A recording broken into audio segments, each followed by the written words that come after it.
If you're in the military, or you know somebody in the military, and they haven't taken advantage of Universal Orlando's military discount, they're missing out. Big time. Hey everyone, Ben and Nob here, and today we're going to talk all about the 2025 Freedom Pass. So when you plan to visit Universal Orlando in the upcoming year, you are prepared. First things first, what is the Universal Orlando Freedom Pass?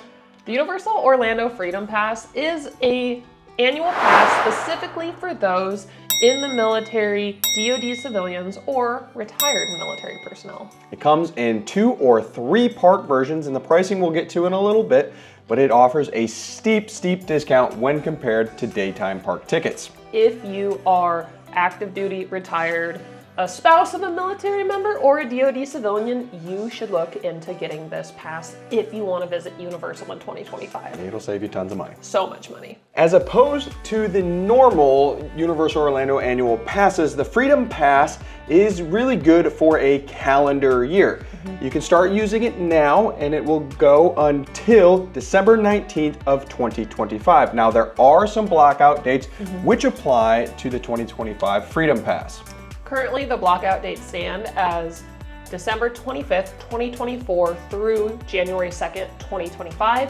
And also, we're looking at the spring break time of April 14th through April 20th of 2025. Now these blackout dates are subject to change. There were blackout dates with the 2024 Freedom Pass, but then Universal had second thoughts and actually removed all of the blackout dates for the 2024 Freedom Pass. Even if you're looking at taking just one trip to Universal this year, it's still worth looking into getting this Freedom Pass if it applies to you specifically for how much money you can save alone in this pass. 100%. If you have a 4-day, 3-day, something like that, it is totally worth it to look into a Universal Orlando Freedom Pass. Currently, pricing for the Freedom Pass in 2025 has not changed from 2024, which is fantastic. That's awesome. Inflation's crazy. I am shocked to see they haven't increased the price of this. If you're purchasing the 2-park ticket of the Freedom Pass in 2025, it starts at $210 per an adult. Or if you're looking at the 3-park pass, it's $245 per adult. Now the 2-park pass gets you into Universal Studios and Islands of Adventure, and the 3-park pass gets you into Universal Studios, Islands of Adventure, and Volcano Bay. We consistently debate on if we want to buy the 3-park pass or not, because we just don't go to Volcano Bay that often. But for only an additional $35 for the entire calendar year, it makes a lot of sense to just throw Volcano Bay on there. When tickets to Volcano Bay are easily $70 a person per day, we might as well just upgrade and get that 3rd park on there anyway. It's like getting 2 for the price of 1, and we can go the entire year versus just 1 day. Right. And now, since we're gonna move down there eventually, like we have to get the Spending all day at Volcano Bay in the summer. Right? $210 does sound a little bit steep for a 2-park ticket. But when you consider that a normal daytime park-to-park ticket is going to cost starting at $174 per person per day, it very quickly adds up. So when you look at even just spending 2 days at Universal, the Universal Orlando Freedom Pass has already paid for itself compared to 2 days of a park-to-park ticket. People might disagree with me on this, but like who goes to Universal for just 1 day? That's true. Like, if you only go for 1 day, there's so many activities, so many things to do. All of a sudden you're like, I ran out of time, I need 2 days. So if you're looking to go for more than a day and you have access to purchasing the Military Freedom Pass, Do it. It makes a lot of sense. It will save your wallet quite a bit of money. And then when you love Universal so much and you want to go back for another long weekend or 4-day or HHN, like you're set. You can go for the rest of the year. Pro tip, just so you know, eligible service members can only purchase 6 Freedom Passes per calendar year. What you need to understand is when you go to pick up any additional Freedom Passes you might purchase throughout the year for, say, friends or family, you need to provide your current Freedom Passes as proof of, here are my passes I've already purchased and I'm adding these additional passes on. Why do they do that? They just want to make sure that you only stay within the cap of your 6 tickets. So what additional benefits do you get with the Universal Orlando Freedom Pass? Really not much.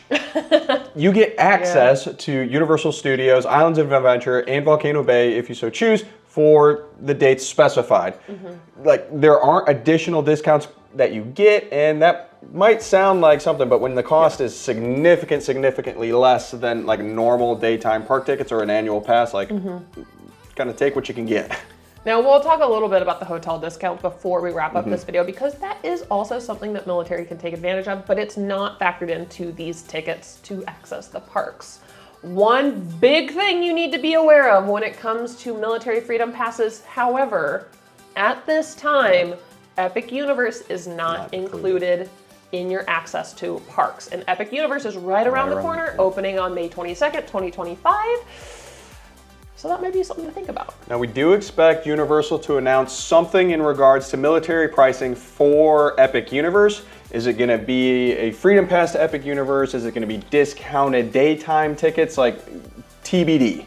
Right? Subscribe to our channel, and when those announcements come out, we will be sure to jump on it and tell you right away. Now you might not get discounts on merch, discounts on food, free parking, but military members, DoD civilians, and their spouses do get an incredible discount on hotels. Big fan of that. That's helped us out significantly with our trips in the last couple of years. Saves you an additional ton of money when you're considering that tickets and lodging are going to be your two biggest expenses when thinking about Universal. How much, because you normally broke our tickets for us, how much do we typically save depending on the hotel we stay at? You get about 30% on every hotel except for Cabana Bay, that you get 40%, and that adds up quickly.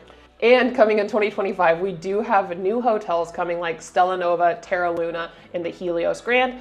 At this time, they have not announced any sort of military discounts that are applicable to those hotels, but again, stay tuned. If those announcements come out, we will be sure to bring them to you. Now, Ben, I never purchase our tickets to our hotels, so how do people get access to a Freedom Pass? There's a few ways that you can get your Universal Orlando Freedom Pass. One is purchasing it as part of a Universal Orlando vacation package.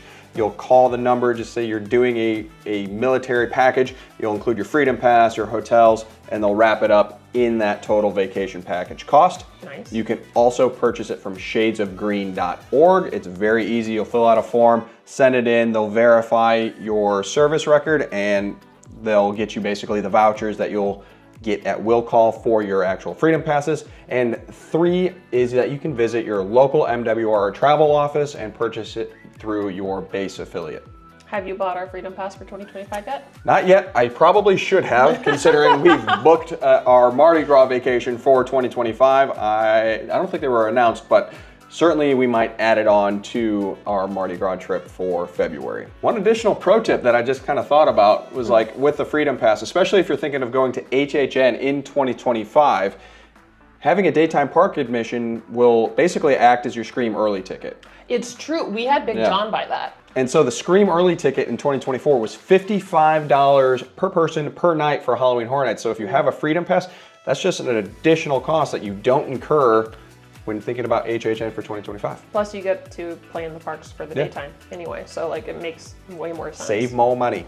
Save, which we can appreciate that with everything else that we have to do in military life, right? We are key believers in purchasing the military pass. Although we're going to be moving to Orlando here in the upcoming year, we still plan to purchase the 2025 Freedom Pass.